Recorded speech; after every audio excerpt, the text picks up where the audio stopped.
హల్లెలూయా. Good morning. ప్రతిదినము దేవుని కృపావార్త కొరకు ఎదురు చూస్తున్న నా ప్రియమైన దేవుని బిడ్డలకి నా వందనాలు. ఈ దినము పరిశుద్ధాత్మ దేవుడు జీవ గ్రంథంలో నుండి మన కొరకు ఇచ్చిన వాగ్దానం కీర్తనలు గ్రంథము 81వ అధ్యాయం 10వ వచనం. ఐగుప్తీయుల దేశంలో నుండి నిన్ను రప్పించిన నీ దేవుడు నగు యెహోవాను నేనే.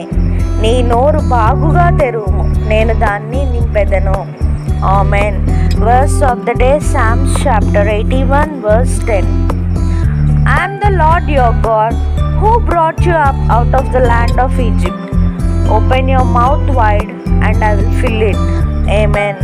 ప్రభు యొక్క కృపా సమాధానాలు మీకు మీ కుటుంబానికి ఎల్లప్పుడూ తోడై ఉండునుగాక. ఈ వాగ్దానం విన్న మీ అందరినీ శాశ్వతమైన ప్రేమతో ప్రభు ప్రేమించునుగాక. May God bless you and wipe away every tear from your face. Amen.